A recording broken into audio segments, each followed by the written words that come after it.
হরে কৃষ্ণ। রাধে রাধে বন্ধুরা, সবাই কেমন আছো? আশা করছি গোবিন্দর কৃপায় তোমরা সকলেই ভালো আছো।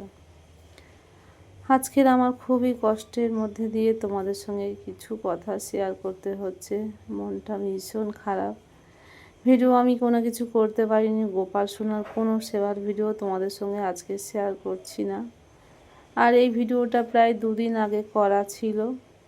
এটা একটা অন্যরকম ভিডিও করব বলে ভেবেছিলাম, কিন্তু এখন আমি কোনো ভিডিও সামনে কিছু করতে পারিনি। তাই তোমাদের সঙ্গে এই কাজকর্মের মধ্য দিয়ে আমার জীবনের কিছু কথা তোমাদের সঙ্গে শেয়ার করছি।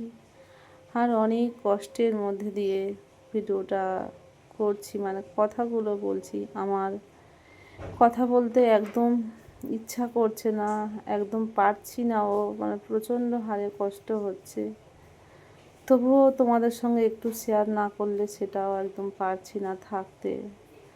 আর এই যে চ্যানেলটা খোলা হয়েছে, তার মধ্যে ভিডিও তো ছাড়তে হবে, আপলোড করতে হবে, না করলে সেটাও চ্যানেলের সমস্যা। মানে এটা আমার একটা কাজের জায়গা, সে কাজে যদি আমি জয়েন না করতে পারি, ডিউটি ঠিক মতন না করতে পারি, তাহলে সেই কাজ থেকে কিন্তু আমাকে করা হবে। তো যার জন্যে ভাবলাম তোমার কাজটাও পূর্ণ হবে, তোমাদের সঙ্গে কিছু কথাও বলা হবে। যারা আমার গোপাল সোনার ভিডিও দেখো, আমাকে ভালোবাসো, তাই তোমাদের জন্যে ভিডিওটা করছি। আজকের আমার খুব কষ্টের দিন। কেন জানি না গোপাল আমার এইরকম কষ্টের মধ্যে ফেলেছে। এই পৃথিবীতে সবার সব কিছু আছে, আমার মনে হচ্ছে যেন এই সময় আমার কিছু নেই, আমার সব হারিয়ে চলে গেছে। গতকাল ভোরে আমার ঠাকুমা মারা যায়। তো ঠাকুমা মারা যেতে সত্যি বলতে আমার ভীষণ আঘাত লেগেছে, আমার প্রচণ্ড হারে কষ্ট হচ্ছে। তোমরা হয়তো ভাবছো যে ঠাকুমা আবার মরে গেলে এত কষ্ট হয় কেন? তো ওটা আমার ঠাকুমা ছিল না, ওটা কিন্তু আমার মা ছিল, জানো তো। তোমরা হয়তো ভাবছো যে আবার ঠাকুমা আবার মা। ছোটোবেলায় ঠাকুমা যখন বড় হয়েছি, মা কী জিনিস যখন জানতে পেরেছি, সেখান থেকে জেনেছি আমার ঠাকুমাকে। ঠাকুমাই আমার আগলে রেখে ছিল একদম, মায়ের স্নেহ আদর ভালোবাসা দিয়ে। কোনো কিছু আবদার করলে যেরকম বাবা মার কাছে সন্তানরা আবদার করে, বায়না করে, কোনো কিছু চায়, যেমন আমার ছেলেমেয়েরা এখন আমাদের কাছে করে, মা এটা খাবো, মা ওটা কিনে দাও, আমার এটা দিতেই হবে। সেটা তো শুধুমাত্র আমি পেয়েছি আমার ঠাকুমার কাছে। আমি ঠাকুমার কাছেই এটা করতে পেরেছি, মার কাছে করতে পারিনি, বাবার কাছেও করতে পারিনি। বাবা ছিল সামনে, কিন্তু বাবার আদর স্নেহ ভালোবাসা কিছুই পাইনি। বাবা কোনো খাটাখাটুনিই করতো না। আর যা কিছু হতো, একটা ছোট্ট বাচ্চা যা কিছু তার কষ্ট হতো, কোনো কিছু খেতে ইচ্ছা হতো, যা কিছু তার আবদার, সব কিছু সে তার বাবা মার কাছেই বলতো। কিন্তু আমার বাবা মা তখন ছিল শুধুমাত্র আমার ঠাকুমা। ঠাকুমা ছাড়া আমি কিছু চিনতাম না। আর চিনবই বা কী করে বলো? তখন তো আমার কেউই ছিল না, ঠাকুমা ছাড়া আমার কেউ ছিল না। কোথাও গেলে ঠাকুমা আমার বুকে করে নিয়ে যেত। কোথাও কোনো কিছু খাবার দাবার যদি কেউ খেতে দিত না, সেটা ঠাকুমা কী করতো না, আঁচলে বেঁধে নিয়ে রেখে দিত। সেটা কিন্তু ঠাকুমা খেত না। ঠাকুমা কী করতো জানো তো? কেউ যদি বলতো কেন তুমি এটা খেলে না, বলতো যে না, আমার নাতনি রয়েছে, আমার নাতনির এটা খেতে দেবো, আমার নাতনি এটা খাবে, আমি খাবো না, ও খেলে আমার পেটে আসবে। তো তখন আমি তো খুব ছোট ছিলাম, অত তো জানতাম না, বুঝতাম না। তো ঠাকুমা সেটাকে আমার এনে দিত, আমি খেতাম। তো ঠাকুমা খেতে দিলে ঠাকুমা বলতো যে না, তোর খেতে, আমি খাবো না, তুই খা, তুই যদি খাস, ওটা তুই খেলে আমার পেটে আসবে, মানে এমনভাবে বলতো, জানো তো। আর এমন কি, যদি রাত্রে হয়তো খেলাধুলা করেছি, রাত্রে হয়তো খেলাম না, রাত্রে না খেয়ে হয়তো শুয়ে পড়েছি, তখন বাবাও এসে বলতো না যে মেয়েটা খেয়েছে কি না। আর ছোটো মা ছিল, ছোটো মা তার সন্তানরা ছিল, তাদের নিয়ে করতো। কেউ হয়তো জিজ্ঞেস করলো না, ঠাকুমা হয়তো কোনো কারণে বাইরে গেছে, ঠাকুমা কিন্তু ঠিক জানতে পারতো যে আমার নাতনি কিচ্ছু খায়নি।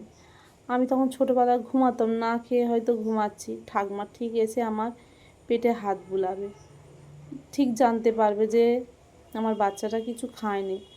তো ঘুম বর্ষে তুলে না আমাকে কোলে করে তুলে খাওয়াতো। আমি খাবো না, আমি খাবো না, খাবো না করবো, তবুও আমার ঠাকুমা কিন্তু গালে তুলে কোলের মধ্যে করে নিয়ে আমি ঘুমিয়ে থাকবো তবুও আমাকে খাইয়ে দেবে, জানো তো। তো প্রচুর আদর যত্ন আমার করতো, মার ভালোবাসা। এমনকি আমার ঠাকুমাকে আমি জড়িয়ে ধরে না ঘুমালে আমার ঘুম হতো না, মানে এরকম আমার ভালোবাসতো। কি খাবো, আমি কোনটা খেতে ভালোবাসি, তখনকার সময়ে প্রচুর অভাব গিয়েছে, প্রচুর কষ্ট গিয়েছে, খাওয়া দাওয়া মানুষের ঠিকঠাক হতো না। কিন্তু আমার ঠাকুমা কোথায় থেকে কত কষ্ট করে পয়সা করি এনে আমাকে বলবে, আগে দোকানে আমাকে নিয়ে যাবে, মিষ্টি দোকানে। আমি তখন মিষ্টি খেতে খুব ভালোবাসতাম, জানো তো। এখনও আমি মিষ্টি প্রচণ্ড হারে ভালোবাসি। আমার ঠাকুমা আমাকে দোকানে নিয়ে যাবে, নিয়ে গিয়ে সেখানে বসিয়ে আমাকে একার মিষ্টি খাওয়াবে। কারণ আমার ঠাকুমা বলতো যে ওদের দেওয়ার মতন ওর মা আছে, বাবা আছে, কিন্তু আমার নাতনির কে দেবে, আমি ছাড়া কে দেবে। আমি তখন অতটা জানতাম না, তো বুঝতাম না। ঠাকুমা আমাকে বেশি ভালোবাসতো বলে এই নিয়ে বাবা কিন্তু ঠাকুমার সঙ্গে খুব অশান্তি করতো। মানে ছোটো মা বলে দিত যে ওকে বেশি ভালোবাসে, ওকে বেশি আদর করে, আমাদের ছেলে মেয়ের খেতে দেয় না, এ করতে দেয় না। তো এই নিয়ে ঠাকুমার সঙ্গে খুব অশান্তি করতো। বাবাও ঠিক মতন আমাকে দেখতে চাইতো না, কারণ ওদেরকে ভালোবাসে কম, আমাকে বেশি ভালোবাসে। তো এই নিয়ে আমার ঠাকুমা কত মুখ নাড়া খেত, সবাই কত কি বলতো, অনেক কিছু বলতো। তো তারপরে কিন্তু আস্তে আস্তে আমি বড় হই, আর আমি না খুব একটু আদুরে হয়ে গিয়েছিলাম ঠাকুমার কাছে। একটা জিনিস চাইলে না দিলে তো খুব কান্নাকাটি করতাম। তো ঠাকুমা প্রথমে বলতো যে দেবো না, দেবো না, এরকম বলবে। কিন্তু তার কিছুক্ষণ পরে আমি যদি একটুখানি না খেয়েছি, আমি তো একটা জিনিস তখন জেনে গেছি যে আমি যদি না খাই তাহলে আমার ঠাকুমা কিন্তু ঠিক ওইটা দেবে। তো আমি তখন মিচিমিচি করে খাবো না। তো সেই ছুটে গিয়ে আমার ঠাকুমা জড়িয়ে ধরে আদর করে বলবে, আচ্ছা মা তোর দেবো, আয়, তুই কাঁদিস নিস, তুই খেয়ে নিবি, আয় মা, না খেয়ে থাকিস নিস, তোর আমি দেবো, আজকের না হোক কালকের দেবো। তো সত্যি এই সব ভালোবাসার কথাগুলো আমার খুব মনে পড়ে যাচ্ছে, খুব কষ্ট হচ্ছে। ঠাকুমা আজকের আমার ছেড়ে চলে গেছে, আমাদের সকলের ছেড়ে। ঠাকুমার বয়স হয়েছিল, অনেক বয়স হয়েছিল, কষ্ট পাচ্ছিল। তো সত্যি অনেক, আমিও অনেক দেখেছি, অনেক কষ্ট করেছি। তো দেখো এতটা কষ্ট হওয়ার কারণ একটাই মাত্র, ঠাকুমা মারা গিয়েছিল, তবুও যদি জানতাম বাপের বাড়ির ফ্যামিলির মধ্যে কেউ একটু আছে যেখানে তাদের কাছে গিয়ে একটু ভালোবাসা পাবো, তাদের কাছে গিয়ে একটু বসবো, তাদের কাছে একটু কথা বলবো, তাদের সঙ্গে দেখা করব, সেটা বলতে কেউ নেই, সবাই একে একে চলে গেল। একটা ভাই ছিল, সে ভাইটাও সে কবে মারা গেছে। একটা বোন ছিল, বোনটাও মারা গিয়েছে। ছোটো মা কিছু মানে 1 বছর আগে মারা গেল, বাবা তার আগে মারা গিয়েছে। আর এই ছিল শুধুমাত্র আমার ঠাকুমা। তার ঠাকুমার কাছে সবথেকে বেশি আবদার পেয়েছি। ঠাকুমা জানি বয়স হয়ে গেছে, মারা যাওয়ার কথা, হয়তো একদিন যাবে, সবাই আমরা যেতে হবে। কিন্তু যদি আমার আর অন্যান্য মানুষগুলো বেঁচে থাকতো, বোন বোন বলো, ভাই বলো, আজকের ওদের দেখতে হয়তো আমি বাপের বাড়ি যেতাম। কিন্তু যেখানে আমি ছোট থেকে মানুষ হয়েছি, যেখানে খেলাধুলা করেছি, সেখানে যাওয়ার মতন আমাদের আর কেউ নেই।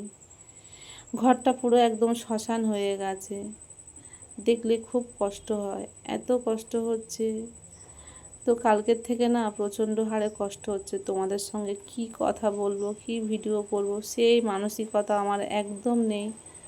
শরীরের অবস্থা খুব খারাপ, জ্বরও এসেছিল, আমি একদম উঠতে পারিনি। মেয়ে সব কিছু করেছে, মেয়ে আজকের একটা এমনি প্লেন অন্ন আর একটা তরকারি করে গোপুসোনাকে সেবা দিয়েছে। আমার তো খুব কষ্ট হচ্ছে।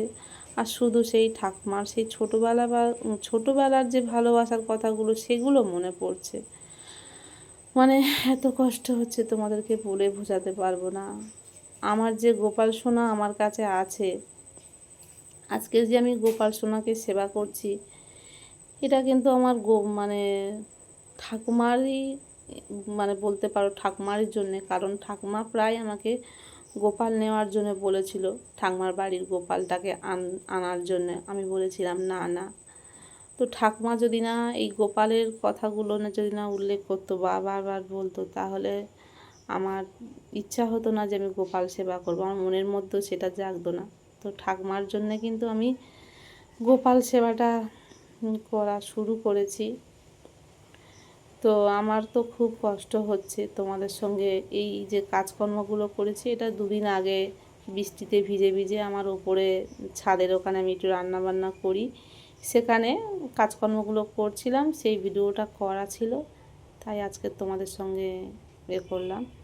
তো মা আমার কিন্তু আছে, আমার মা বেঁচে আছে, মা থাকে মামার বাড়িতে, দিদার কাছে থাকে, আমি সেখানে যাই, সেখানে আমার সবাই খুব ভালোবাসে, সবার সঙ্গে সবাই, আমার মামাও মানে আমার বাবার মতন ভালোবাসে, সবাই আমার খুব করে, মাও আমার কাছে আসে। কিন্তু না একটা টান কি বলতো, বাপের বাড়ি, যেটা আমার জন্ম হয়েছে, যেখানে যেখানে আমি খেলাধুলা করেছি, যাদের সঙ্গে বড় হয়েছি, মানে এইটাই মানে সব থেকে বেশি আঘাত আমার, যে তাদেরকে আমি কারুকে দেখতে পারবো না। আমার তো ছোটোবেলাকার স্মৃতি, ছোটোবেলাকার সব কিছু, তাদের সঙ্গে আনন্দ করা, খেলাধুলা, কষ্ট পাওয়া, বকুনি, এই যে পড়াশোনা করা, সব কিছুই আমার বাপের বাড়ির মধ্যে। আজ তারা বলতে আমার কেউ নেই, খুব কষ্ট হচ্ছে, মানে তোমাদের সঙ্গে কথা বলতেও পারছি না। মানে জানি না গোপাল সোনার ভিডিওগুলো তোমাদের সঙ্গে কবে ভালোভাবে শেয়ার করতে পারবো, জানি না। খুব কষ্টর দিন মধ্যে মানে আমার কাটছে। আজকেরও একদম পারছিলাম না কোনো কিছু কাজকর্ম করতে। তো গোপাল সোনার কাছে আমি মানে প্রায় সারাদিনে যেতে পারিনি, জানো তো। মানে আর কালকেরে গিয়ে বসে একটু আর্নি করেছিলাম সন্ধ্যার সময় এসে, তো সেখান থেকে গোপাল সোনার কাছে বসে শুধু কেঁদেছি, শুধু কান্নাকাটি করেছি যে গোবিন্দ এত কষ্ট। আচ্ছা জানি সবার এক সময় না এক সময় চলে যেতে হবে, কিন্তু দেখো আমরা যেখানে থাকি না সেখানে মানে আমাদের বাপের বাড়ির ওখানে সবাই রয়েছে, শুধুমাত্র আমার ফ্যামিলির মধ্যে আমাদের বাড়িটা পুরো কেউ নেই, মানে সন্ধ্যা দেবার মতন আর কেউ নেই। বলো কতটা কষ্ট লাগে। আচ্ছা ইচ্ছা করে তো বছরে অন্তত একটুখানি যাই, সেখানে গিয়ে ঘুরে আসি, গিয়ে অন্তত সেখানে খাই আর না খাই অন্তত বসবো একটু, মানে গল্প করব কারোর সঙ্গে, মানে কি বলবো, বাপের বাড়ির উপলক্ষে যাওয়া, সেখানে গেলে সবার সঙ্গে দেখা হবে, আর যদি না যাই তাহলে আর কার সঙ্গে দেখা হবে। তো আমাদের কিন্তু আর ওখানে যাওয়া হবে না, মানে ওই যে বাস্তব বাড়িটাতে আর কেউ নেই, সবাই চলে গেল। ঠাকুমা চলে যেতে আমার খুব কষ্ট হয়েছে, আমার প্রচণ্ড হারে কষ্ট হচ্ছে, মানে এত কষ্ট হচ্ছে, শুধু কাঁদছি আর সেই ছোটোবেলাকার কথাগুলো মনে পড়ছে। এত আনন্দ, এত ভালোবাসতো, আর কোনো কিছু বড় অবস্থাতেও বিয়ের পরেও কোনো কিছুর প্রয়োজন হলে ছুটে গিয়ে আগে ঠাকুমার কাছে গিয়ে বলবো, আবদার করব, এটা দিতে হবে, ওটা দিতে হবে। যখন ছেলে মেয়ে একটু বড় হয়ে গেছে তখন আর কোনো কিছু আবদার করিনি, ঠাকুমা কোথায় পাবে, তবু কিন্তু ঠাকুমা বলতে লাগে না, ঠাকুমা কিন্তু দিত। কিন্তু আমার বিয়ের পরেও তবু আমি গিয়ে ছেলে মানুষের মতন আবদার করতাম, আমার এই পয়সা দিতে হবে, আমার এই টাকা দিতে হবে, আমি এই শাড়ি কিনবো, আমি এটা দুল কিনবো, এরকম। মানে কি বলবো তোমাদের কাছে, এত মানে ভালোবাসা ঠাকুমার কাছ থেকে পেয়েছি, আমার ঠাকুমার মতন ভালোবাসা জানি না আর কেউ কোথাও পেয়েছে কি না। আমার ঠাকুমা কিন্তু আমার কাছে মাই ছিল। তো ধরো আমার কাছ থেকে আমার একটা মা চলে গেল, এরকম খুব কষ্ট হচ্ছে আজকের আমার, মানে পালিত মা ধরতে গেলে ওটা আমার, মানে এত মানে কষ্ট হচ্ছে, সেই সব কথাগুলো মনে পড়ছে আমার, হারানো সেই সব স্মৃতিগুলো এখন কেন জানি না এত মনে পড়ছে, ঠাকুমার সেই ভালোবাসা। আমার বিয়ে যখন হয়ে এসছে তখনও অনেকে দেখে বলেছে, বলে ঠাকুমা যদি থাকতে হয় তোর মতন একটা ঠাকুমা তুই পেয়েছিস। মানে আমার আমাদের বাড়িতে আসলে কোনো কাজই আমাকে করতে দিত না, সব কাজ আমার ঠাকুমা করে নিত। তারপরে আস্তে আস্তে বয়স যখন হয়ে গেছিলো তখন আর পারতো না। তো যাই হোক, তোমাদের সঙ্গে এই কিছু কথা শেয়ার করলাম, আগামী দিন থেকে হয়তো গোপালের সেবার ভিডিও হয়তো করতে পারবো। রাধে রাধে, হরি বল।